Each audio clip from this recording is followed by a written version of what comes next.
أبتغي عزة. آپ صلی اللہ علیہ وسلم آخری نبی ہیں. آپ صلی اللہ علیہ وسلم کے بعد کسی کو نبوت ہے یا رسالت دی نہیں جائے گی. پھر ہمارا ایمان یہ ہے کہ نبوت کی دو قسمیں ہوتی ہیں، ایک کو نبی کہتے ہیں، ایک کو رسول کہتے ہیں. رسول وہ ہوتا ہے جو نئی کتاب اور نئی شریعت لے کر آتا ہے، اور نبی وہ ہوتا ہے کہ جو پہلے رسول کی کتاب اور شریعت پر عمل کرتا ہے. ہمارا ایمان ہے کہ آپ صلی اللہ علیہ وسلم کے بعد نہ کوئی نبی کسی کو نہ کوئی نبوت دی جا سکتی ہے، نہ کسی کو رسالت دی جا سکتی. دونوں قسم کی جو نبوتیں ہیں ان کا دروازہ بند ہو چکا ہے. قادیانی جو ہیں ان کے نزدیک نبوت کی تین قسمیں ہیں. ایک ان کے نزدیک شرعی نبوت ہے، غیر شرعی نبوت ہے، اور تیسری ذلی نبوت ہے. جس کو ہم رسول کہتے ہیں قادیانی کے نزدیک اس کا نام شرعی نبوت ہے. جس کو ہم نبی کہتے ہیں قادیانیوں کے نزدیک اس کا نام غیر شرعی نبوت ہے. جس طرح ہم کہتے ہیں کہ کسی کو نبوت یا رسالت نہیں دی جائے گی، اسی طرح قادیانی بھی کہتے ہیں کہ کسی کو شرعی نبوت یا غیر شرعی نبوت نہیں دی جائے گی. اس بات میں ہمارا قادیانی سے اختلاف نہیں ہے. اختلاف کیا ہے؟ اختلاف اس بات میں ہے، قادیانی کہتے ہیں کہ آپ صلی اللہ علیہ وسلم کے بعد جو بندہ آپ صلی اللہ علیہ وسلم کی پیروی کرتا ہے اللہ تعالیٰ اس کو نبوت دے دیتے ہیں. اور یہ جو پیروی کرنے سے نبوت ملتی ہے اس چیز کا نام قادیانی نے ذلی نبوت رکھا. یعنی وہ بھی یہ کہتے ہیں کہ نبوت کی دو قسمیں بند ہیں، جس طرح ہم کہتے ہیں کہ دونوں بند ہیں، لیکن انہوں نے ایک تیسری نئی قسم نکالی ہے جس کا نام انہوں نے ذلی نبوت رکھا ہوا. اور ذلی نبوت کی تعریف وہ یہ کرتے ہیں آپ صلی اللہ علیہ وسلم کی پیروی کرنے سے جو نبوت ملتی ہے اس کا نام ذلی نبوت ہے. اب یہ جو ذلی نبوت انہوں نے نئی قسم نکالی ہے، اب یہ غلط کیوں ہے؟ ایک سوال تو یہ غلط اس لیے یہ ہے کہ قرآن پاک ہمارے سامنے ہے، حضور صلی اللہ علیہ وسلم کی حدیث مبارکہ ہمارے سامنے. کوئی بھی قرآن مجید کی آیت یا کوئی بھی آپ صلی اللہ علیہ وسلم کی حدیث ہمیں یہ نہیں بتاتی کہ آپ صلی اللہ علیہ وسلم کے بعد نبوت یا رسالت کا دروازہ تو بند ہو گیا ہے لیکن ذلی نبوت کا دروازہ کھلا ہوا ہے. نہ قرآن میں کہیں پہ لکھا ہوا ہے، نہ آپ صلی اللہ علیہ وسلم نے کہیں پر. دوسری بات یہ ہے کہ مرزا قادیانی کا دعویٰ ہے کہ میں نے آپ صلی اللہ علیہ وسلم کی پیروی کی ہے، اتنی زیادہ اطاعت کی ہے جس کی وجہ سے مجھے نبوت ملی ہے. ہم یہ کہتے ہیں کہ سب سے زیادہ حضور صلی اللہ علیہ وسلم کی پیروی کس نے کی ہے؟ ہم قادیانی سے سوال کرتے ہیں. قادیانی بھی یہی جواب دیتے ہیں کہ آپ صلی اللہ علیہ وسلم کی سب سے زیادہ پیروی صحابہ نے کی. اس کی وجہ اگر وہ نہ بھی کہیں تو ہمارے پاس دلیل موجود ہے. قرآن پاک میں اللہ فرماتے ہیں کہ فَإِنْ آمَنُوا بِمِثْلِ مَا آمَنْتُمْ بِهِ فَقَدِ اهْتَدَوْا. ایمان والو، تمہارا ایمان اگر صحابہ کے ایمان کی طرح نہیں ہوگا تو وہ تمہارا ایمان کامل نہیں ہوگا. تو اس سے معلوم ہوا کہ اللہ تعالیٰ ہمیں یہ بتانا چاہ رہے ہیں کہ انسانوں میں سے سب سے زیادہ کامل ایمان والے صحابہ کرام ہیں. سب سے کامل اطاعت کرنے والے حضور صلی اللہ علیہ وسلم کی صحابہ کرام. ہمارا سوال یہ ہے کہ کیا صحابہ میں سے کسی کو نبوت ملی ہے؟ یہ قادیانی جس کا نام ذلی نبوت رکھتے ہیں، قادیانی کہتے ہیں نہیں جی، صحابہ میں سے کسی کو نبوت نہیں ملی، کیونکہ مرزا قادیانی نے لکھا ہوا ہے کہ 14 صدیوں میں ہی ہوں جس کو یہ نبوت ملی ہے. تو جب صحابہ جن نے سب سے زیادہ پیروی کی ہے، جن کا ایمان سب سے کامل تھا، مکمل تھا، ان میں سے کسی کو نبوت نہیں ملی تو مرزا قادیانی کو کیسے مل گئی؟ تو یہ پہلی بنیادی بات تو یہ ہے کہ قرآن حدیث میں ذکر نہیں ہے. اور دوسری بات یہ ہے کہ اگر تمہارا یہ جھوٹی بات ہم مان بھی لیں، تمہاری جھوٹا فلسفہ یہ تسلیم بھی کر لیں ایک منٹ کے لیے، تو پھر تو صحابہ کو نبوت ملنی چاہیے تھی. تو صحابہ میں تو کسی کو نبوت نہیں ملی ہے، تو اس لیے یہ تمہاری بات غلط ہے. یہ ہمارا قادیانیوں کے ساتھ پہلا بنیادی اختلاف ہے. عقیدہ ختم نبوت پر ہمارے دلائل قرآن مجید کی 100 کے قریب آیات ہیں اور آپ صلی اللہ علیہ وسلم کی 210 کے قریب حدیث مبارکہ ہیں. قرآن مجید کے اندر ویسے تو 100 آیات ہیں، لیکن ایک آیت آپ کے سامنے کہ ما کان محمد ابا احد من رجالکم ولکن رسول اللہ و خاتم النبیین. آیت کا ترجمہ ہے کہ محمد صلی اللہ علیہ وسلم تم مردوں میں سے کسی کے باپ نہیں ہیں، لیکن وہ اللہ کے رسول ہیں، نبیوں کو ختم کرنے والے.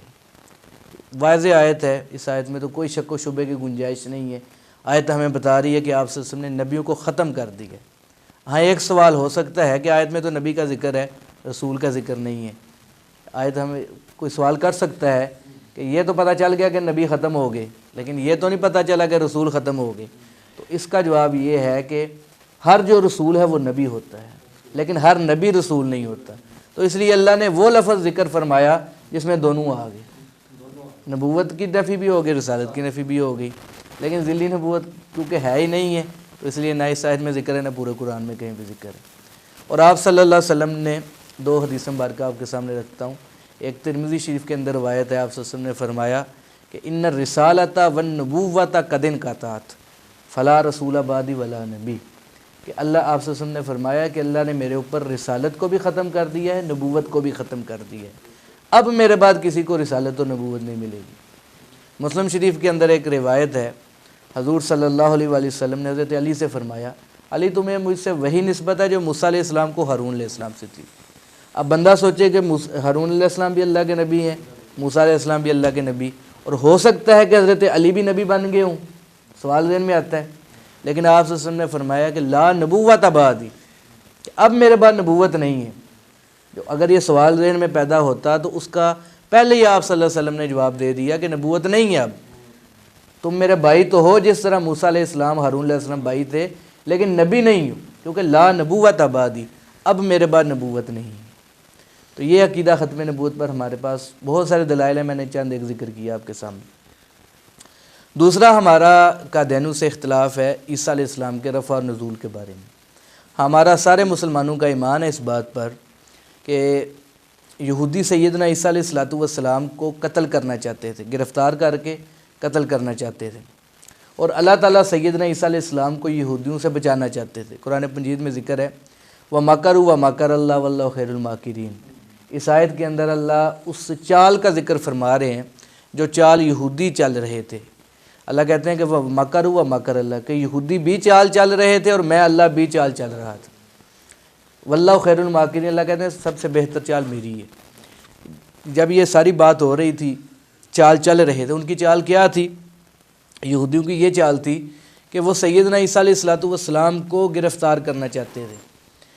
گرفتار کرنے کے لیے انہوں نے کیا کیا کہ عیسیٰ علیہ السلام کے مکان کا گھیرا ڈالا ہوا تھا، انہوں نے اندر عیسیٰ علیہ السلام موجود تھے۔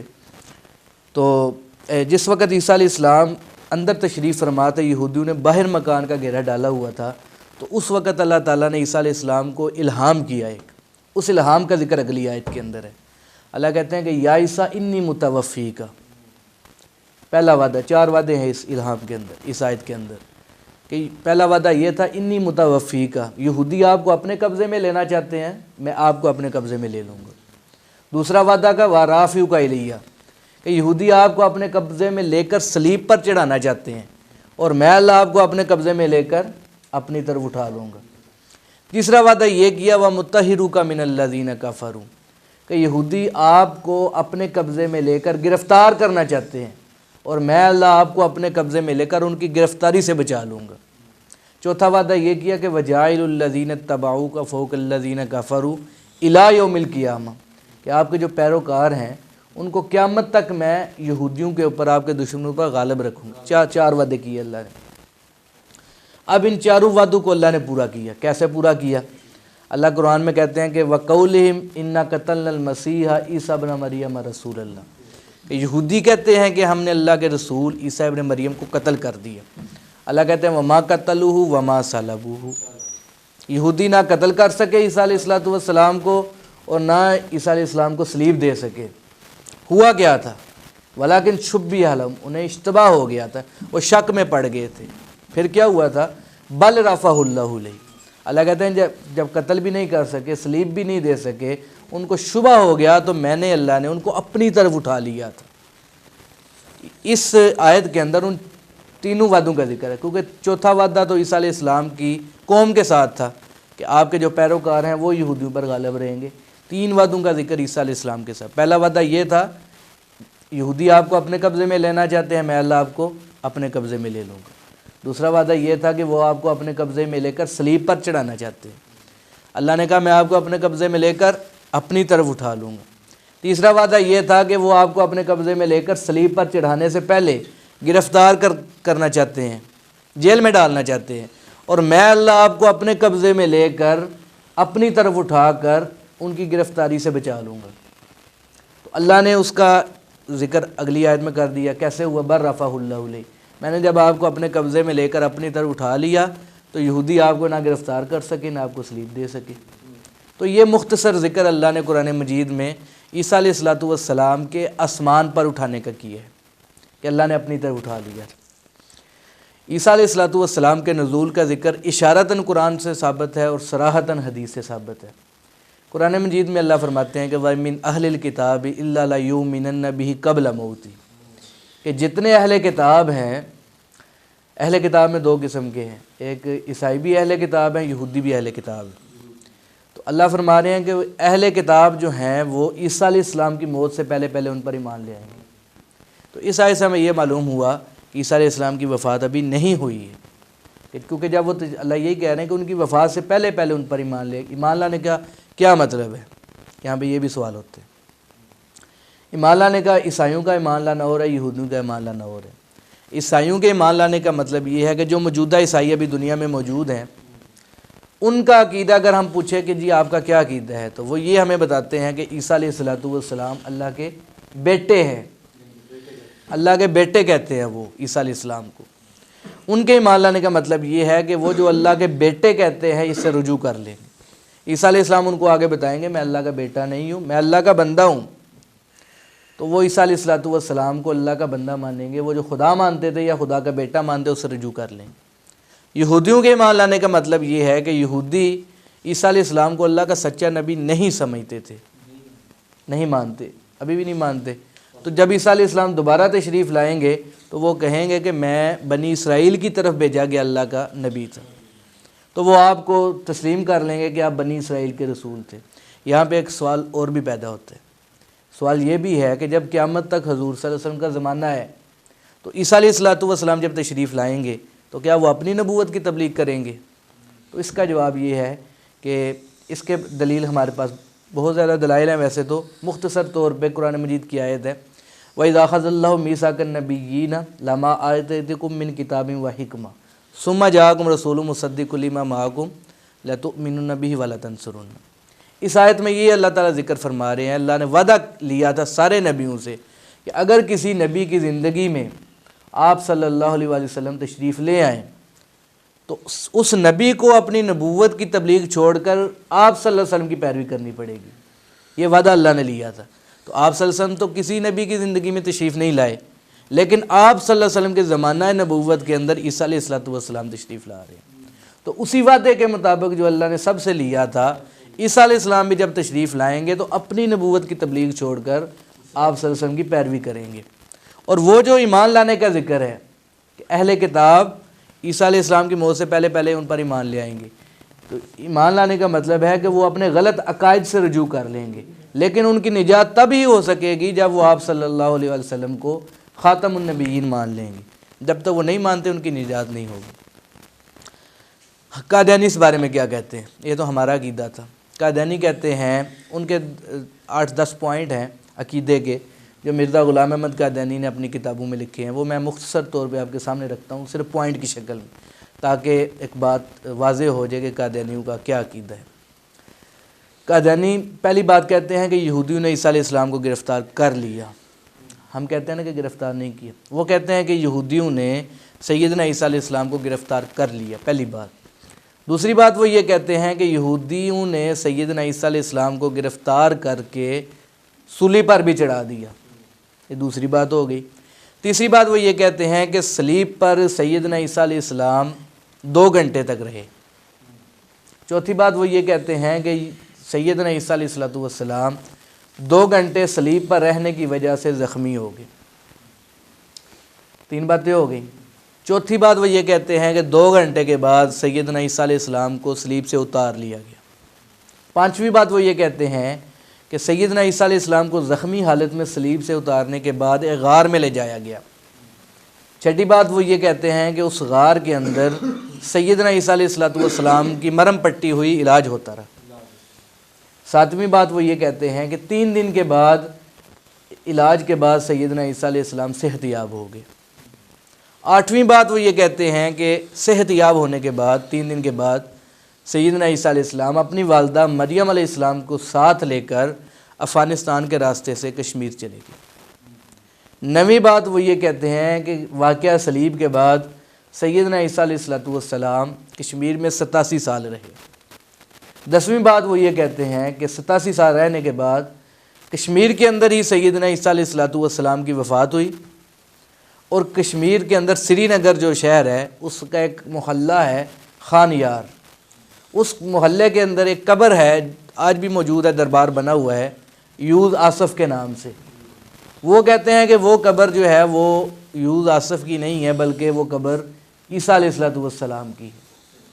یہ قادیانیوں کے 10 عقیدے کے پوائنٹس ہیں۔ تو ہمارا قادیانیوں سے صرف ایک ہی سوال ہے کہ ان 10 پوائنٹس میں سے 9 پوائنٹ آپ کو معاف ہیں، صرف ایک پوائنٹ کوئی بھی لے لیں، وہ قرآن سے یا حدیث سے ثابت کر دیں۔ یقین کریں کہ قادیانیوں کے پاس کوئی دلیل نہیں۔ میری پچھلے کئی 4-5 سال سے قادیانیوں سے گفتگو ہو رہی ہے، اور میں اس موضوع پہ خاص جو ہے نا ان سے بات کرتا ہوں۔ بڑے ان کے مربیوں سے بات ہوئی، لیکن آج تک کسی نے جواب نہیں دیا۔ ایک جناب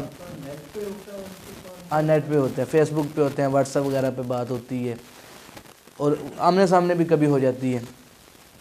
تو ایک قادیانی تھا چناب نگر کا، پہلے وہ فیصل آباد کا رہائشی تھا، مسلمان تھا پہلے، پھر انہوں نے اس کو ورگلایا، وہ قادیانی ہو گیا۔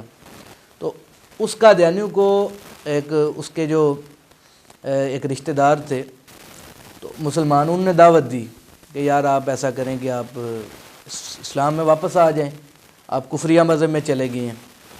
تو اس نے کہا یار میں اتنے مولویوں کے پاس گیا ہوں، لیکن مجھے تو کسی نے جواب نہیں دیا، تو آپ ایسا کریں آپ نے کسی مولوی کو لے آئیں تو وہ میرے ساتھ بات کر لے، تو اگر اس نے مجھے اپنی باتوں سے قائل کر لیا تو میں واپس آ جاؤں گا، کیونکہ میں تو اس وجہ سے گیا ہوں کہ وہ مجھے سچا لگے ہیں قادیانی۔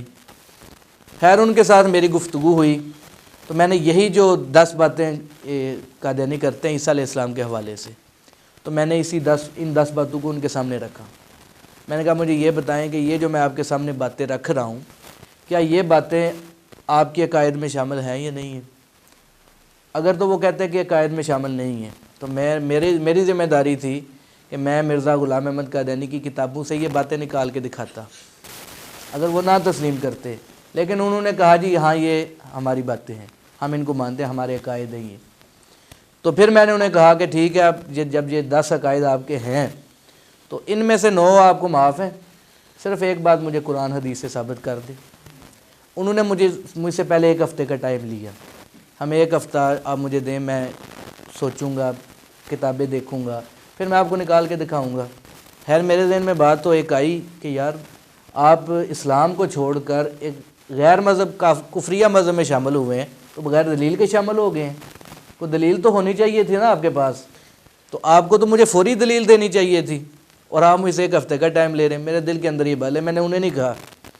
خیر 1 ہفتہ گزر گیا، میں نے 1 ہفتے کے بعد دوبارہ ان سے رابطہ کیا، میں نے کہا جی آپ نے مجھے 1 ہفتہ ٹائم لیا تھا، تو اب مجھے وہ دلیل دے دیں قرآن سے یا حدیث سے۔ تو کہنے لگے کہ ابھی تک نہیں ملی، مجھے تھوڑا 2 ہفتے اور چاہیے۔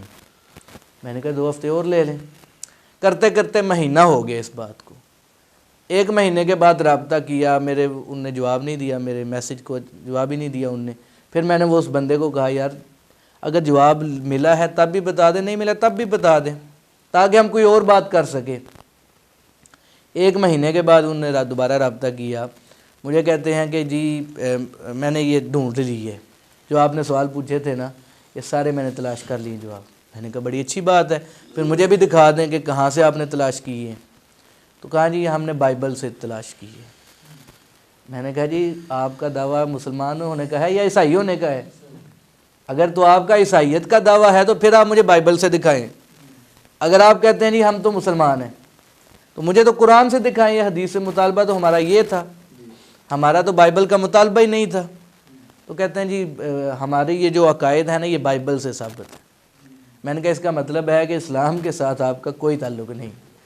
تو وہ واحد قادیانی تھے جنہوں نے مجھے اس بات کا جواب دیا کہ یہ جو آپ 10 باتیں کر رہے ہیں یہ قرآن یا حدیث میں نہیں لکھی ہوئی ہیں، یہ انہیں بھی پتہ ہے، لیکن ایک ضد کے اوپر آ کے وہ انہیں بنیاد رکھ کے یہ اپنا عقیدہ بنایا ہوا ہے۔ اللہ تعالیٰ انہیں ہدایت عطا فرمائے۔ تو یہ دوسرا جو ہے بنیادی ہمارا اختلاف قادیانیوں کے ساتھ۔ جی آپ نے پوچھ کیا اس بندے کا جو مسلمان سے قادیانی ہوا، جب یہ بات سامنے آئی پھر بھی وہ نہیں مسلمان ہوا، بس ہدایت اللہ کے پاس ہے۔ اچھا تیسرا ہمارا قادیانیوں سے اختلاف ہے امام مہدی علیہ رضوان کے بارے میں۔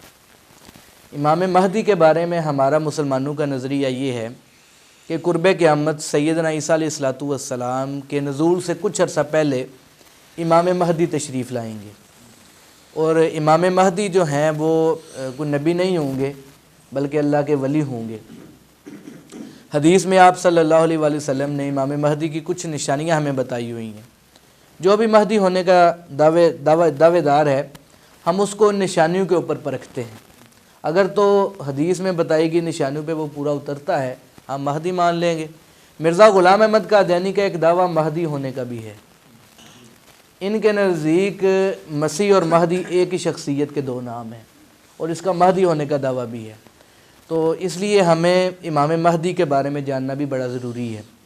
جس طرح 14 صدیوں کے اندر تقریباً ہر صدی میں نبوت کے دعوے دار موجود رہے ہیں، اسی طرح مہدی ہونے کے بھی بہت سارے دعوے دار موجود رہے۔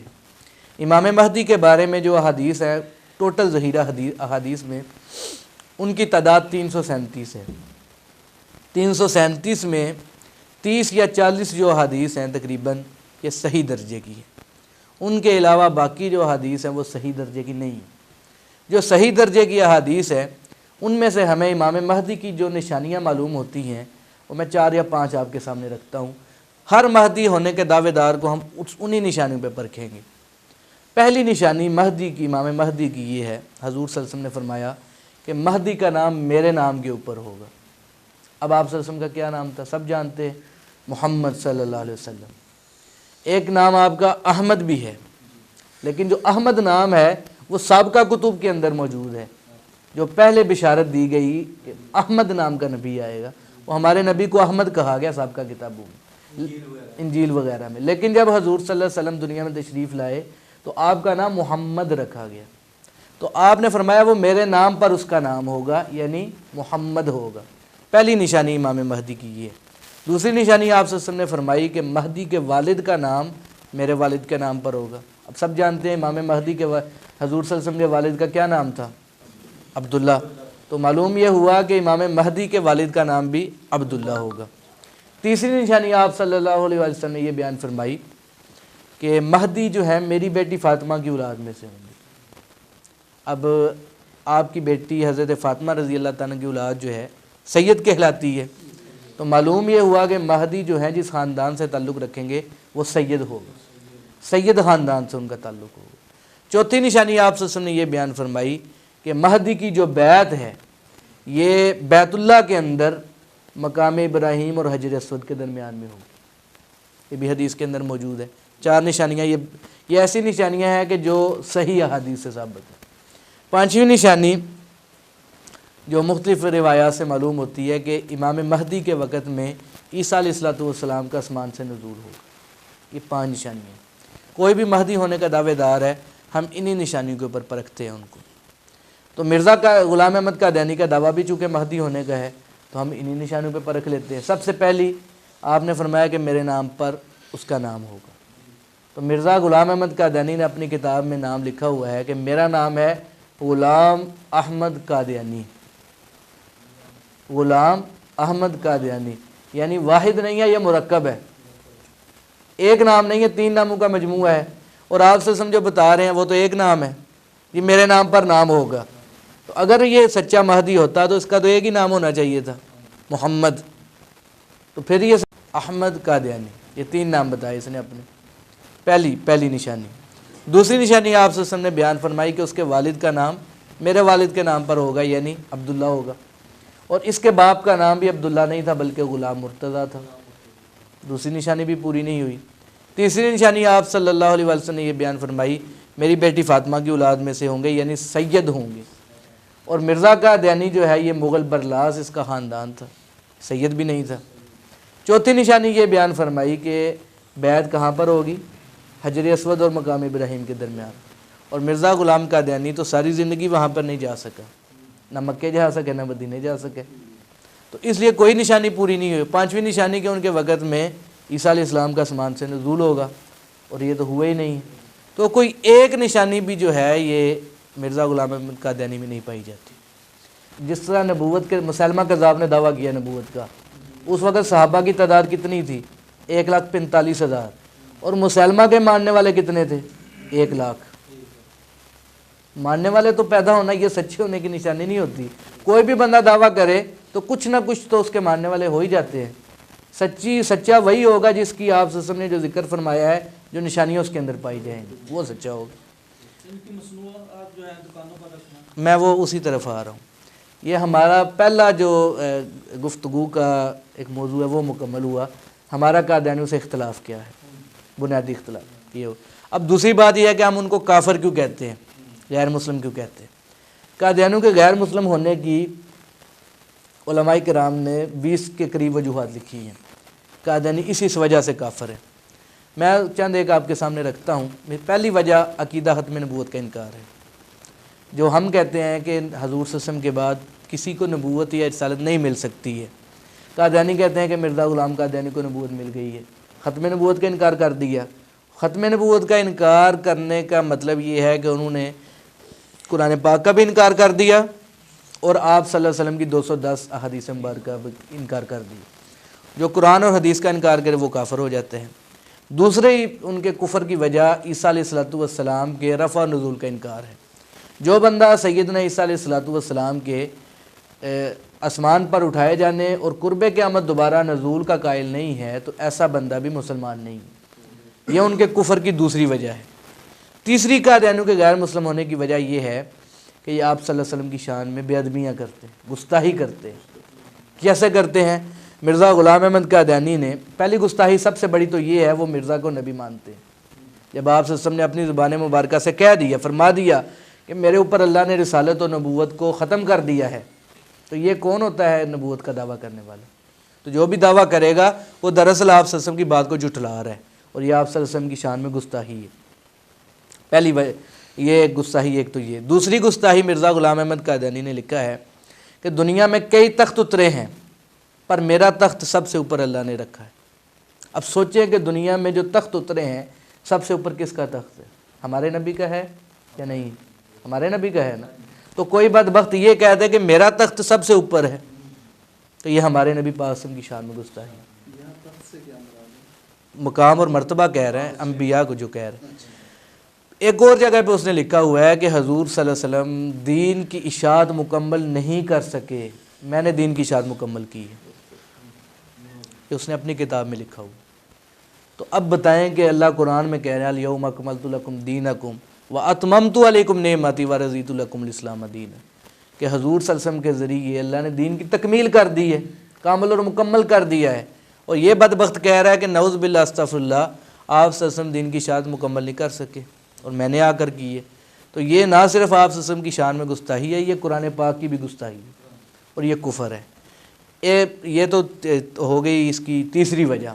چوتھی وجہ اس نے انبیاء کرام علیہ السلام کی گستاخیاں کی ہیں. مرزا قادیانی نے ایک جگہ پہ لکھا ہوا ہے کہ عیسیٰ علیہ السلام کو استغفر اللہ جھوٹ بولنے کی عادت تھی. اب بتائیں کہ کیا کوئی نبی جھوٹ بولتا ہے کبھی؟ نبی تو ہوتے ہی سچا ہے, نبی معصوم ہوتے ہیں, نبی کی تو بات سے جھوٹ کا شائبہ بھی نہیں ہو سکتا. اور یہ کہہ رہا ہے کہ نعوذ باللہ عیسیٰ علیہ السلام کو جھوٹ بولنے کی عادت تھی. ایک اور جگہ پہ اس نے لکھا ہوا ہے کہ عیسیٰ علیہ السلام شراب پیا کرتے تھے. یہ اس کے علاوہ اور دیگر انبیاء کی بھی گستاخی, میں صرف اشارے کر رہا ہوں. پھر اس نے مریم علیہ السلام کی گستاخی کی ہے. ان کے بارے میں لکھا ہوا ہے نعوذ باللہ استغفر اللہ کہ مریم علیہ السلام کا نے حمل کی وجہ سے نکاح کر لیا تھا. حمل کیسے ہوا؟ وہ زنا کی وجہ سے, نعوذ باللہ استغفر اللہ. اور قرآن پاک ان کو کیا کہہ رہے ہیں؟ وَأُمُّهُ صِدِّیقَہ, کہ مریم علیہ السلام جو ہے بڑی پاک باز خاتون تھی. اور یہ ان کے بارے میں کیا کہہ رہے ہیں کہ وہ نعوذ باللہ اس طرح کی تھی. پھر کہہ رہا ہے کہ انہوں نے جب شادی کی ان کے اور بھی بچے تھے, عیسیٰ علیہ السلام کے 4 بھائی تھے. تو یہ ساری باتیں جو ہیں یہ ان کی گستاخی کے اندر آتی ہیں. یہ ان کے قادیانیوں کے کفر کی چوتھی وجہ ہے. پانچویں وجہ یہ ہے کہ وہ جہاد کا انکار کرتے ہیں. قرآن پاک میں اللہ تعالیٰ نے فرمایا کہ یا ایھا الذین آمنوا کتب علیکم القتال وہو کرہ لکم, اے ایمان والو دشمن کے ساتھ لڑنا تمہارے اوپر فرض کیا گیا. اور مرزا غلام احمد قادیانی نے لکھا ہوا ہے کہ آج کے بعد جو ہے وہ لڑنا حرام کر دیا گیا. اب جس بات کو اللہ فرض کر رہے ہیں اور یہ اس کو حرام کہہ رہے ہیں.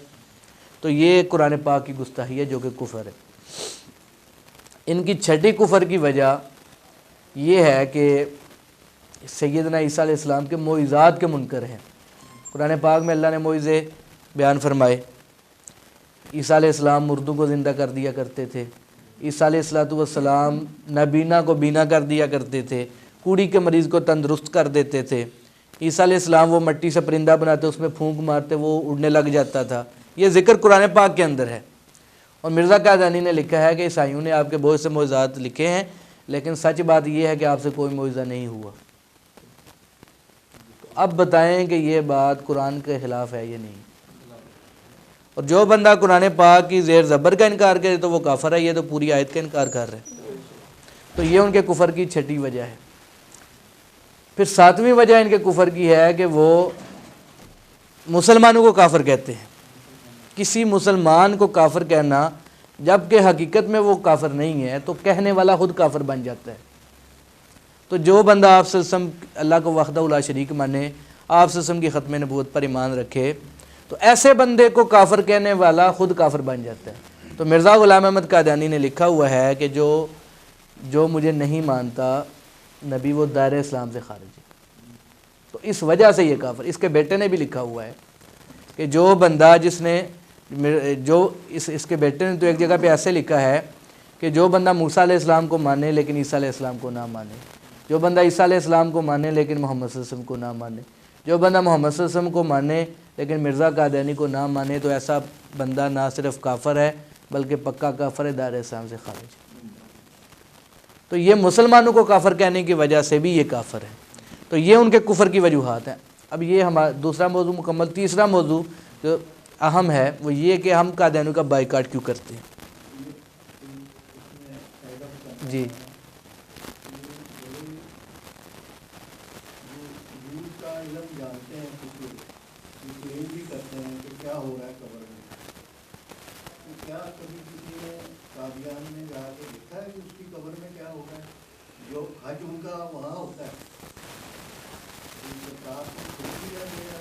یہ ادھر سے ادھر جائیں گے؟ نہیں، جہاں تک کرتارپور کا تعلق ہے وہ تو ہر ایک الگ بحث ہے، وہ اس میں تو میں نہیں پڑھتا، لیکن ہماری معلومات کے مطابق جو ہے کرتارپور میں صرف اگر کوئی قادیانی یا کوئی سکھ مذہب یا کوئی بھی ہے انڈیا سے آئے صرف وہاں تک محدود رہے گا، اور ہمارا جو بندہ ہے وہ کرتارپور سے انڈیا نہیں جا سکتا، یعنی وہ ادھر تک ہی رہے گا، اس لیے جانے آنے کا بھی وہ سسٹم نہیں ہوا۔ وہ انہوں نے کلیم کیا کہ اگر اس طرح سے آپ الاؤ کرتے ہو تو ہمیں بھی جانے دیا جائے، راستہ تو بن گیا ہے۔ جی نہیں، لیکن فی الحال جو ہے نا ابھی تک وہ آگے بات نہیں ہوئی ہے، صرف کرتارپور تک ہی محدود ہے۔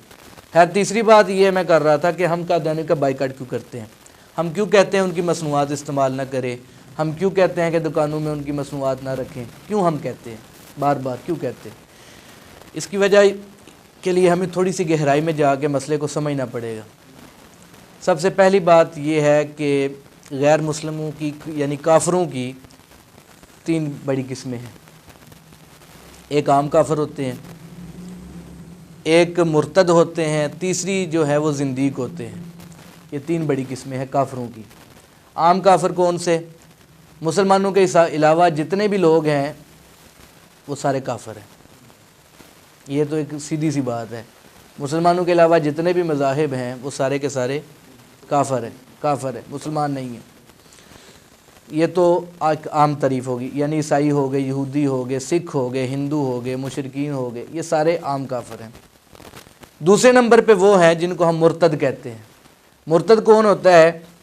جس کا مذہب پہلے اسلام ہو لیکن پھر وہ اسلام کو چھوڑ کر عیسائی ہو جائے، یہودی بن جائے، قادیانی بن جائے، سکھ بن جائے، کسی بھی مذہب میں چلا جائے، یعنی اسلام کو چھوڑ دے اور کسی بھی مذہب میں چلا جائے تو ایسا بندہ مرتد کہلاتا ہے۔